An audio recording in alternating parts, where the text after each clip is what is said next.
Prime-time local news, serving the Lakeland and Midwest regions.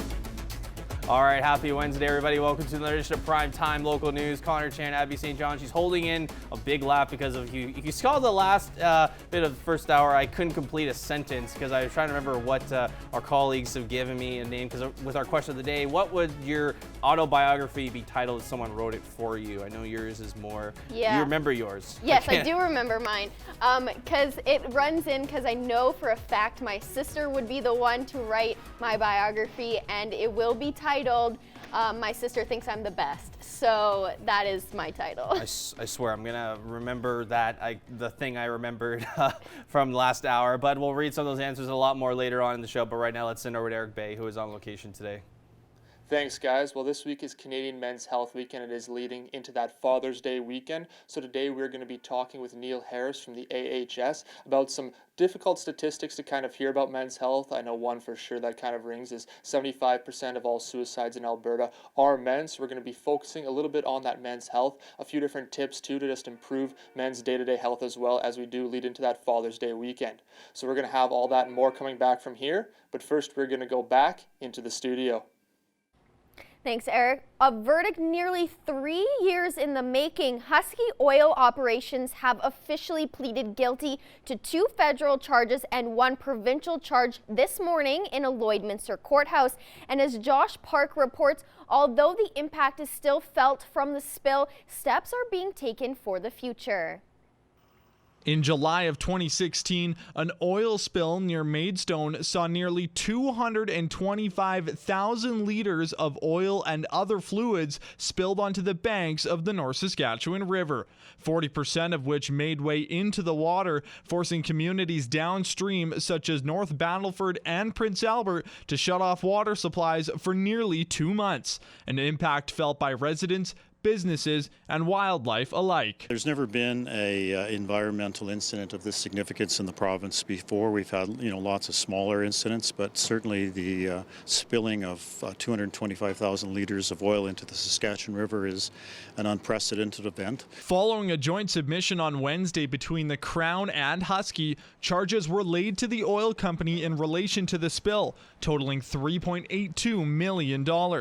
That amount is spread across 2 federal charges relating to the Fisheries Act and Migratory Birds Convention Act and 1 provincial charge. But the damage to Husky goes further than just a sum of money. There's no doubt that it has had a detrimental effect on Husky's reputation and on the industry as a whole, and that's very, very unfortunate. We took this very seriously. We took responsibility for it. We have expended a lot of money on the cleanup, over $140 million, as you heard in there. We have, been working hard to try to make things right, but the damage is done, absolutely. The $3.82 million in fines will be directly used as part of the efforts against the effects of the spill. And will be paid into the what we've referred to as the EDF, the Environmental Damages Fund, and various groups, non-government organizations, universities, Indigenous organizations, municipal, provincial governments can apply with projects to put that to a use. Cleanup efforts made by Husky following the spill are now upwards of $144 million. That not including the sum of money used to help transport clean drinking water to communities downstream of the spill in the months that followed. Husky has been apologetic and taken full responsibility from the beginning, something that was recognized during the hearing and part of the reason that the charges laid against the company weren't as significant as they could have been. Husky as a corporation has also implemented new positions and methods in the case that a spill like this were to happen once again in the future. Josh Park, Primetime Local News. The Lloydminster Men's Shelter is celebrating 11 years of providing the essentials to people in need. At this year's annual open house, the shelter put on a barbecue to celebrate serving the residents of Lloydminster, a service that is vital to the community.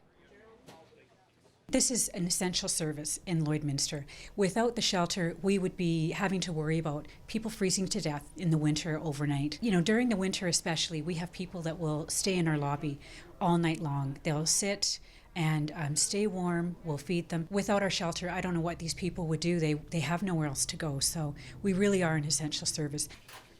The shelter feeds over 100 people a day, every day of the week. Despite being proficient with the limited space they have, they are wanting to expand their services. We are bursting at the seams.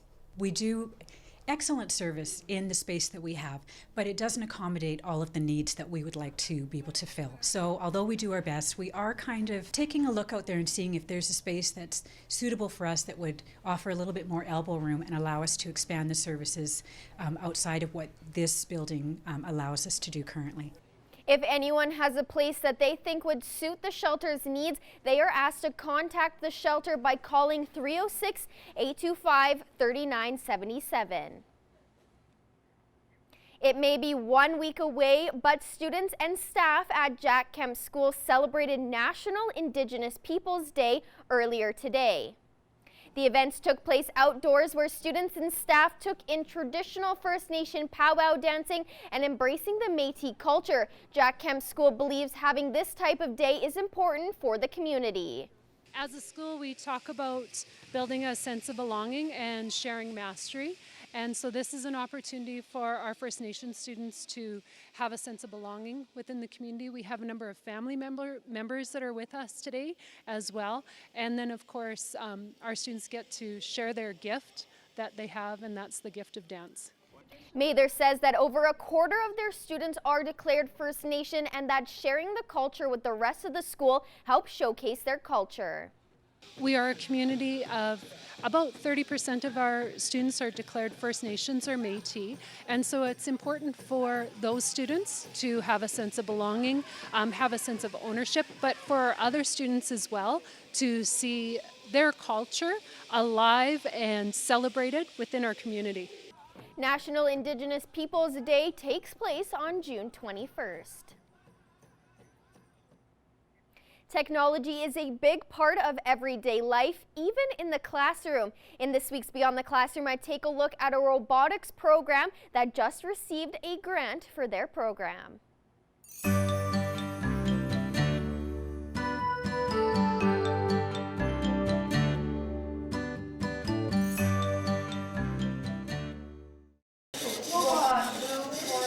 St. Mary's School has received a three-pronged approach to Lego Robots grant towards their robotics program. So it's a collaboration between ourselves and Inside Education. That's through BP Canada and TC Energy.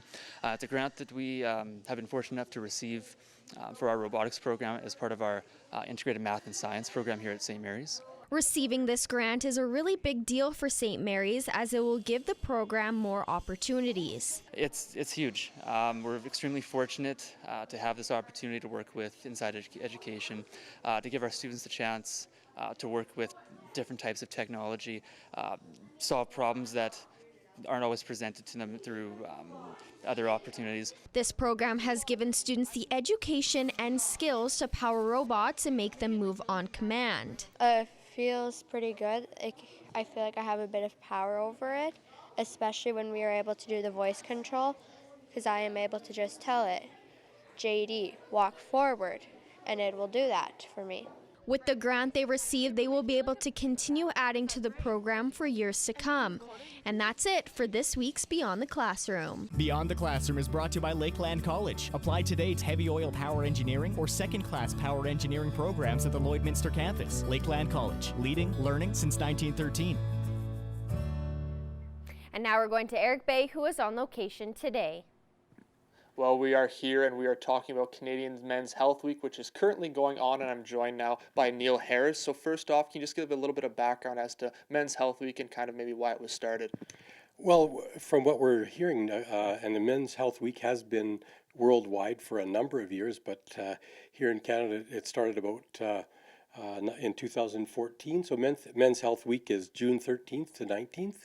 And was actually launched by the Canadian Men's Health Foundation and other places around the world, Australia, New Zealand, the United Kingdom, USA, and other countries have all been hosting these types of Men's Health Weeks to really focus on men's health and why that's important and to improve the state of men's health. And now you do, obviously, as you see behind us, you do a lot of stuff with men's health, which we will get into in a few other segments. But what's kind of the importance, I guess, of maybe kind of putting some focus on this week, especially just to make sure that it's kind of brought to the forefront the importance of men's health? Well, some of the statistics that are coming out in Canada are, I don't want to say alarming, but they're concerning about men's health, and that Canadians as a whole, we're a pretty healthy nation. But when you look at men's health in particular, we fall a little bit short. Some men, we're not looking after ourselves as well. And so, maybe we'll have a chance to talk today about some of those statistics. But it really promotes a chance for men to look at their health and improve their health so they're healthy for their families and their community and their workplace. All right, we're going to have a little bit more coming back from here about maybe some of those programs that Neil is involved with. But first, we're going to go back into the studio. All right, thanks very much, Eric. Take a look at current temperature right now. A little bit more sun compared to last hours. We bumped up a degree at 25 degrees right now with still some sun and cloud mix there. A little bit more wind, though, compared to last hour. Northwest coming in at 17 kilometers an hour. 30 degrees was our warmest on record on this day back in 1987, while 2 degrees was our coldest back in 2000. As we take a look at the satellite radar map, nothing really crazy right now. We are expecting some showers later on in the evening that will carry over into tomorrow, as well as possibly on Friday as well, heading into the weekend. As we take a look at some other current temperatures right now, 26 in Cold Lake and Whitecourt, 27 in Athabasca, Edmonton, 24 degrees in Edson, 26 degrees out in Jasper. Other Saskatchewan temperatures, 24 degrees in Meadow Lake, 22 in Prince Albert and Melfort, 25 for North Battleford currently right now, and 23 degrees out in Saskatoon. As we take a look at a little more in-depth look to the regional temperatures right now, as we take a look at North Battleford, 11 degrees overnight with some cloudy skies, going to 25 degrees tomorrow with some thunder shower possibilities for them. 13 overnight in Cold Lake with some showers expected, going into 20 degrees tomorrow for their daytime high. For us here at Lloydminster, we'll see those showers starting overnight tonight, carrying over into tomorrow with possibly a thunder shower late tomorrow afternoon. As we take a look at the next 3 days, 21 degrees for Friday as we have a 55% chance of some showers there, and 19 degrees for Saturday just as we get ready for the Father's Day weekend, along with the Just Cruise and Show and Shine for all you car lovers out there, with a high at 19 with some cloud coverage there. A little bit of sun as well. It'll pop up here and there, but that's a first look at your weather forecast. We'll have more primetime local news coming up after the break. Children with special needs may not have the chance at professional careers in athletics, but over the past 2 decades, hundreds of rural Northwest Saskatchewan students have been given the opportunity to come together for the I-CAN Games. Josh Ryan has more on how the initiative of a few school teachers has grown into some families' favorite day of the year. The village of Dorintosh, 25 minutes north of Meadow Lake, isn't easy to find, even on a map. Yet parents, teachers, students, and more from across the school district come together annually for one special day of festivities. This is the one day a year where kids from all across our division come across and get to spend the day here. The idea for the I-CAN Games came about 20 years ago, when there wasn't an alternative athletic event for special needs students. I had 4 special needs in my classroom. We'd been to a regular tri-meet the year before. It had not been very successful for the 4 of them. One day after school, there were 3 of us standing in my classroom doorway discussing what we could do to make it more successful for the next year, and we came up with the I-CAN Games. Expansion has remained steady for the Games, with a bump in participation for the 20th anniversary. I think there was about 60 or 70 athletes the first year, and this year there was 175 registered. In addition to those with special needs, kids with ADHD and more can take part in the joy of sports, with dozens of modified games designed to include everyone. It takes a lot of work to figure out how to make it so that you can adapt it to everybody's abilities, but we do it.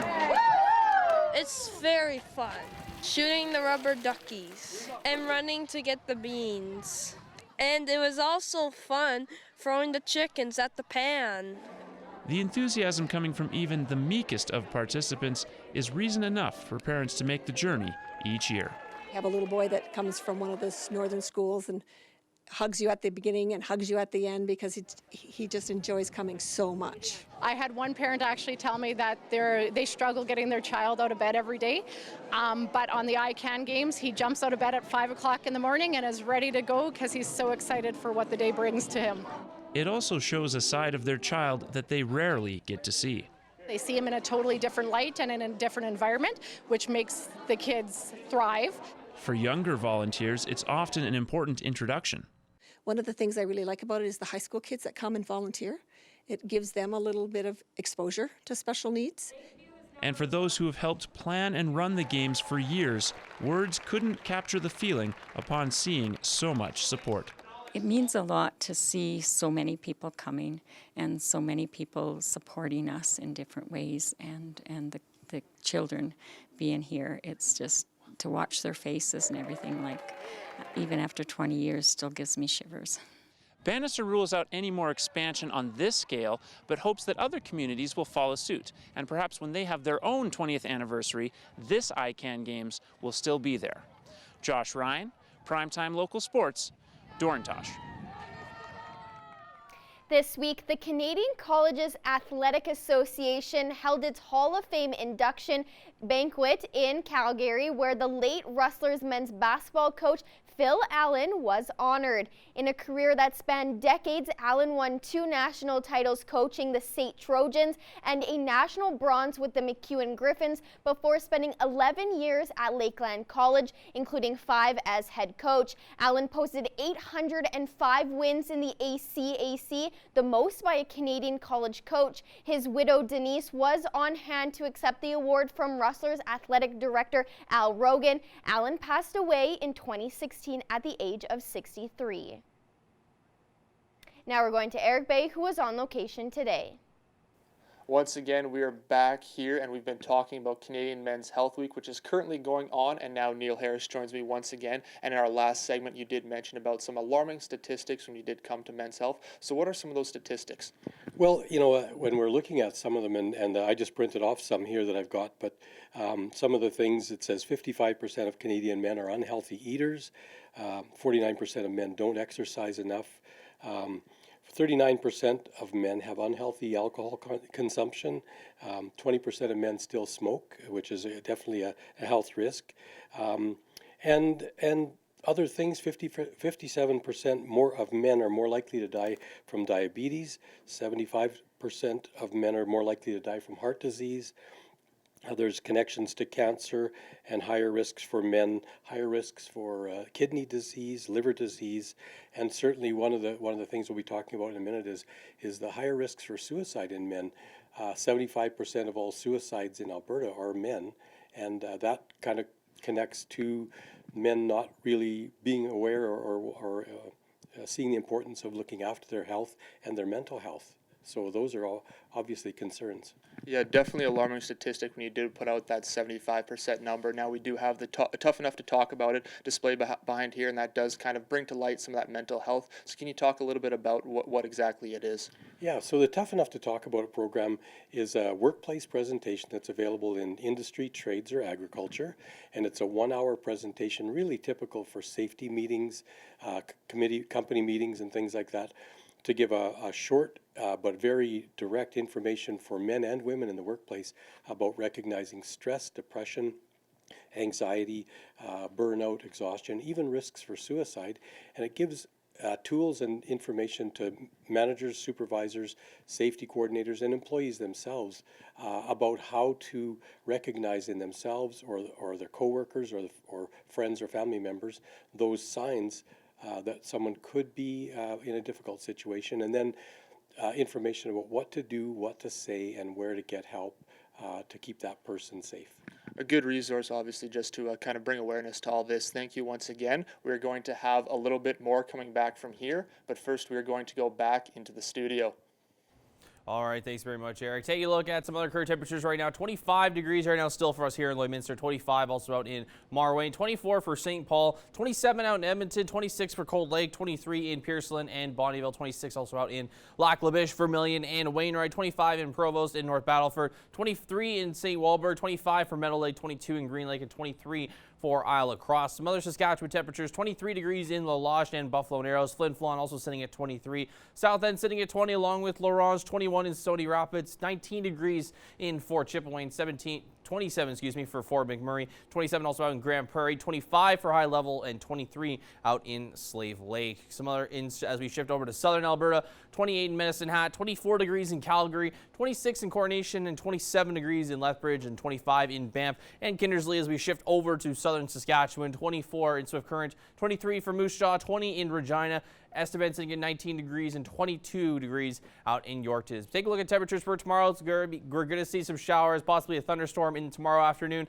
So 22 will be our daytime high, along with 23 degrees in Vegreville, Vermilion, Maidstone, 24 in Wainwright, 20 degrees up in St. Paul, Bonnyville, Cold Lake, and Lac La Biche sitting at 19 degrees, 25 for North Battleford tomorrow, 22 degrees out in Edmonton. So here's a look at what we could possibly see over the next 48 hours or so. It'll start early overnight tonight, then carry over into the afternoon tomorrow, as well as into the evening, as well as early into the Friday morning areas there, and we'll still probably continue that way over into Friday evening, and then should be cleared out there by Saturday. So by Friday, we could see possibly maybe closer to the 20 millimeters of rain there at that evening mark, more up north. But if we take a quick look at the 7-day forecast, 19 degrees on Saturday, 22 degrees on Sunday with mostly sunny skies and a few clouds there, 23 degrees on Monday, 17 on Tuesday with a 56% chance we could see some showers, and 22 degrees on Wednesday. That's a look at your 7-day forecast. We'll have more primetime local news coming up.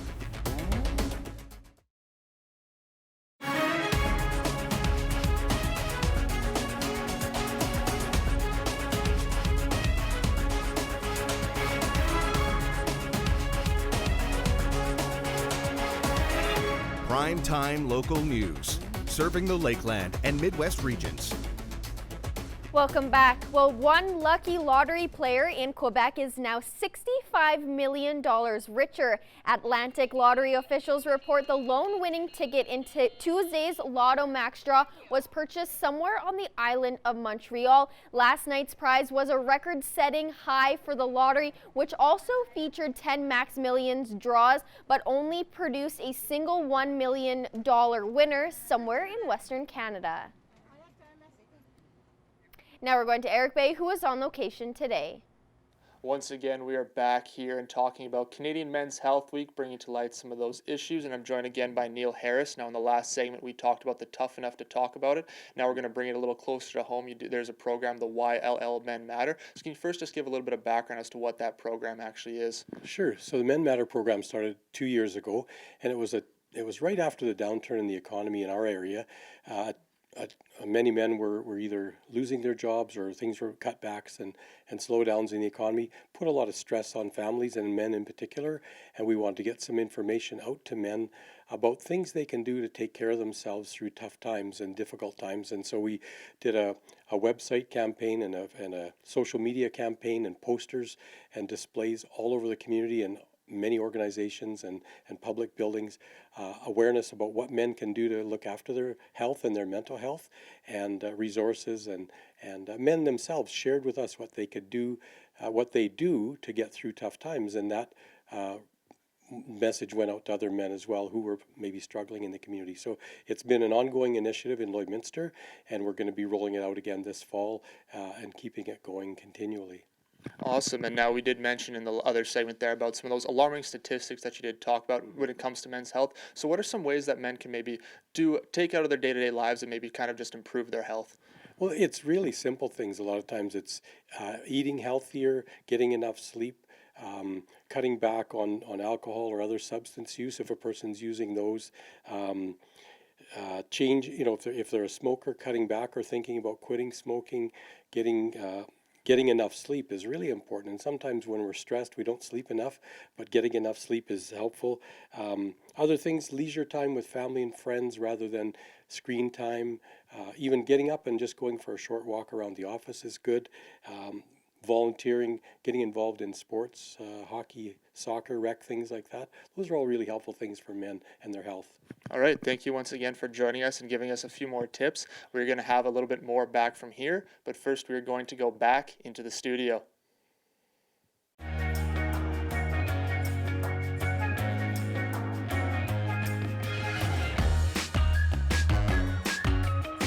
All right, so our question of the day today stems from, there's a lot of great biographies out there of some famous people with some clever titles as well. So we asked, if someone was to write your biography, what would your title be?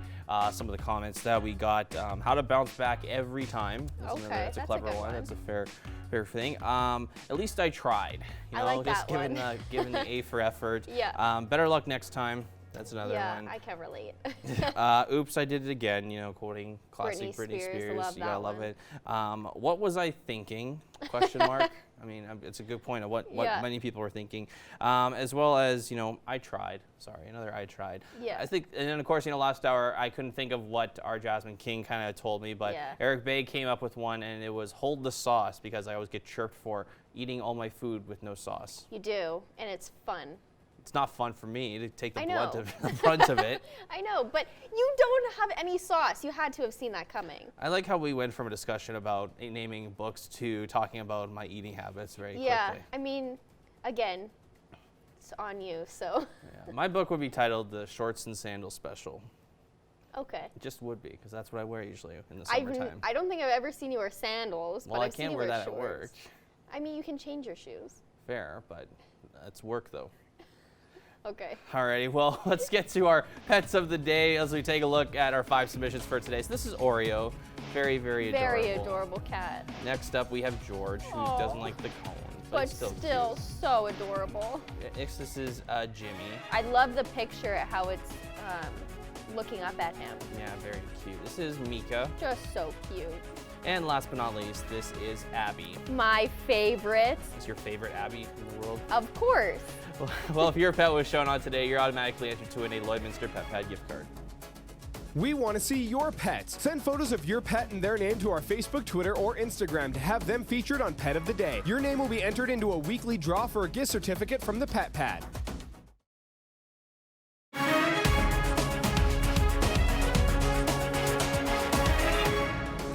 All right, I'm very pleased to be joined with Cornelius Cron, one of the directors for the upcoming collection of one-act plays presented by the Lloydminster Little Theatre Players. So first of all, thank you so much for joining us today. I know you had a busy schedule today, but thank you again for coming down. Thank you so much for having us. I'm excited to talk about what we have to offer. Absolutely. Let's talk about what you have to offer, because this is the second time you guys are doing this, which is really unique. And just talk about the collection of one-act plays and how they kind of differ from, you know, normal traditional plays where there are those 2 acts as well. So typically what you have when you go to see a play is a complete story told in about 2 hours. This is a collection of one-act plays, and each play is short, so our shortest play is about 7 minutes long, our longest play is about 20 minutes long, and it's a complete story from the beginning to the end. So when somebody comes to watch the collection of one-act plays, they're actually going to watch all 5 plays. They don't need to choose from one or the other. They just come, they sit down, and we just cycle through the 5 plays over the course of the evening. Now you mentioned there's themes. Last year you did mention there was a theme there, and this year you said it was relationships, and there's 3 comedies and 2 dramas, correct? That's right. So last year our theme was the ties that bind. This year we're calling it From Dating to Divorce, because we have a lot of dating type stories as well as some relationships ending throughout the one-act play. So the comedies are hilarious, and even the dramas, they have some funny moments, because you need that to contrast in the story. And they're not tied to, are they all tied together kind of in a sense, or is They it more are- so? They're not related to each other Okay. at all. The stories aren't related. The theme is similar in each one. The first 3 stories all take place in the same restaurant, but it is 3 complete different stories that take place in that restaurant. And also, I guess, I know this is your second year, but I guess how has the response been from people that have had the opportunity to watch you guys perform, and I guess just the general response as a whole from the community? Well, people love being entertained, right? Whether it's live in person on a stage, or whether it's going to the movie theater. And so the response has definitely been positive. We have people coming back for a second time to watch the show. We have people who watched the show last year who decided that, you know what, they're going to take a stab at it, and they're going to come and audition, and they got a part in the play. So we were able to inspire those people to come and join us. Now, about those people that are coming to audition, it was open to anybody, really. That's one thing that I found really interesting, is that it's not open for people, even if you have no experience. It's something that, you know, anybody can really do. We are a community theater, and that means we're producing theater for the community, but we're also members of the community who are doing this. So we have people, I myself, I'm a teacher in my regular job. We have people who work at Husky. We have people who are stay-at-home moms, and this is everybody is welcome. We have people who have been acting for years and years, and we have one person who who challenged herself for her 50th birthday to try something new, and she came out, she auditioned, and she is doing fabulous. Wow, that's amazing. And I guess just you're obviously first directing one of the plays. I guess the experience, let's talk about that really quickly. What's that been like for you? Obviously making a transition from being an actor also to a director as well. I get to kind of do both this year actually, so I'm acting in a play as well as directing a play. So that's an interesting position to be in. Directing is fabulous because what you get to do is you kind of get to act. You get to be each actor. You get to work with them and help them develop their character, and you get to give them some input as to how you interpret that character. So it's a bit of a give and take, and it's a bit of a molding of the role in order to help these actors be real on stage. Absolutely. And just quickly before we wrap up, dates and times and ticket prices and when people can come out and go experience it. So the shows are being performed next weekend, Friday, Saturday, Sunday. That's June 21st, 22nd, 23rd at the Black Box Theatre in Lakeland College. Tickets are $25. Friday, Saturday shows are 7 p.m. Sunday show is 1 p.m. And tickets can be bought through the Vic Juba box office website. Perfect. Cornelius Cron, thank you so much for joining us. Really appreciate your time here. Awesome. Thank you so much.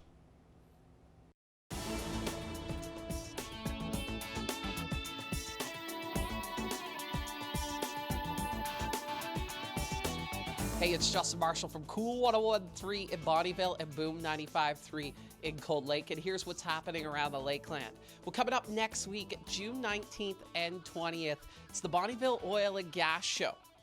It's at the Bonnyville Centennial Center. Get more information, BonnyvilleOilGasShow.com. And the Bonnyville and District Chamber of Commerce putting the event on. Acting Executive Director of the Chamber, Megan Wakefield, joins me. Why do you guys do this every 2 years with Lloydminster? You go back and forth. Absolutely. We felt there was a need in our area to host a show. We do it on the opposite year of Lloyd, of course. So this is our 5th show. The reason we do this show is we believe it is very important to support the oil and gas industry. We're a very oil and gas related town. So it's a good opportunity for companies in the service industry as well as the producers to come out, showcase what they have to offer, and yeah. Why should people come out to the 5th annual Bonnyville Oil and Gas Show? Absolutely. People should come out and show their support for the oil and gas industry. It's important now more than ever. Come and see what the industry is currently offering, the new innovation, the technologies. So it's a good opportunity to come out and see what they have to offer. Thanks for joining me, Megan. Yes, thank you so much, Justin. And don't forget to pre-register before June 17th at BonnyvilleOilAndGasShow.com. That will get you in absolutely free. Admission at the door is $20, and that goes to stars if you do miss. And if you have an event you would like to feature on what's happening, email me, jmarshall@stingray.com.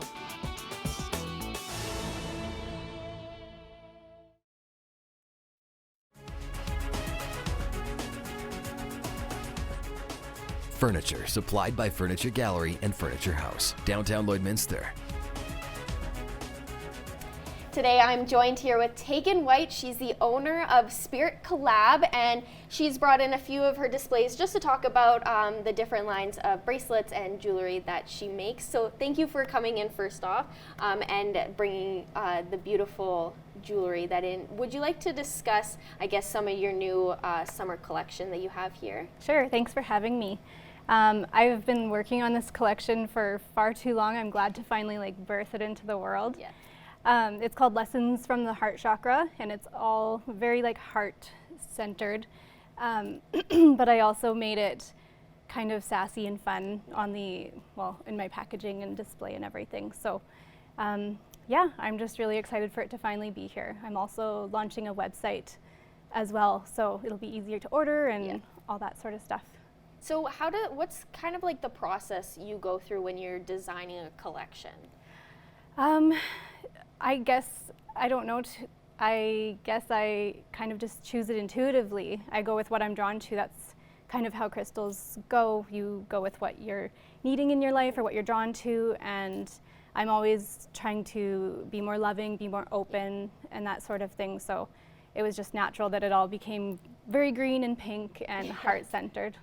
And we were talking a little bit off camera about people can set up you offer parties, bracelet parties. So do you want to just explain the process of how, people can, or what they expect when you have one of these parties? Sure, it's so much fun. Usually a group of ladies gets together, or kids even, for birthday parties, or work-related functions like office parties and whatnot. And I'll bring all of my beads and crystals, I'll bring all the spacers, and you can just go to town and make whatever you want and however many you want, and there's no rules, and it's just really fun to get together and also see what you're drawn to and what you might need in your life, and just create some beautiful jewelry that you can know that's custom, you made it, and it's just so special. And we were also discussing how you get your jewelry out to the public. Would you like to explain how that works as well? Yeah, sure. So, well, first I'm excited about my website. That'll be an easy way for people who aren't local to access it. But as far as local goes, I stock my stuff in Home Hardware. And I also stock at the Haley Hair Boutique. They have an exclusive line actually, and they've designed themselves. Nice. And they're beautiful. Yeah, and Home Hardware actually has exclusive ones as well. So other than that, there's North Battleford and a few areas across like central Alberta that I stock as well. So. And your website is launching really quickly. When people go to the website, what will they be able to find or see, like through ordering or all your collections and stuff? They'll be able to find my lessons from the Heart Chakra collection, as well as all the meanings behind them. And you can also sign up for my emails, and that way you can get discount codes and you can learn more about crystals and book parties that way and everything else. And what will the website be called? spiritcollab.com.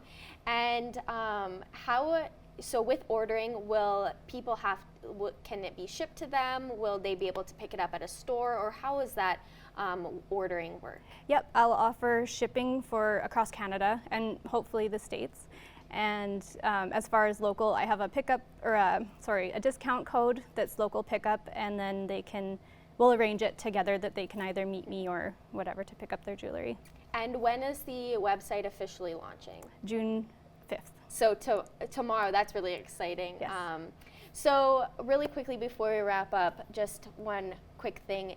People need to get a hold of you or to book parties, especially with the website coming up and online ordering, how can they do so? Email's best, and if they want to follow along on Instagram, I'm very active on there. You can kind of see behind the scenes and what a bracelet party looks like sometimes, and yeah, all sorts of fun stuff. All right, well, thank you for coming in, and if you'd like to book a party, order her collection, or anything, her website is officially dropping tomorrow, spiritcollab.com, so don't forget to check it out. Thank you. Well, today we've been talking about men's health, as this week is Canadian Men's Health Week, and we did go over a few different statistics that are kind of alarming. Over 50% of Canadian men don't get enough sleep, and nearly 50% don't get the proper amount of exercise. So we also discussed a little bit about the YLL Men Matter campaign, and again, those posters will be put up, and you'll see something like this. It has the community directory of all those numbers that you can call if you do need somebody to talk to or are just looking for a little bit of help. We also talked a little bit about some of the different things that you can do just to improve that mental health, maybe getting some more exercise, eating better, getting enough sleep, just some simple things that can make changes to your everyday habits just to maybe improve your mental health a little bit. And we also did have a little bit about the tough enough to talk about it. That is something that comes into workplaces, just to give a little bit more education to either employees, employers, and everything like that. So that's all we have from here tonight. We're going to go back into the studio where Connor and Abby are going to wrap up tonight's news. All right, thanks very much, Eric. Take a look at your 7-day forecast one last time here. 22 degrees tomorrow for our daytime high, the 62% chance we could see those showers. We'll see that thunderstorm possibly later in the afternoon tomorrow. 21 degrees Friday with a 55% chance of some rain. Then we head to 19 degrees on Saturday as we get ready for the Just Cruise and Show and Shine this weekend, as well as Father's Day on the Sunday with a high of 22 with mostly clear skies and a few clouds there.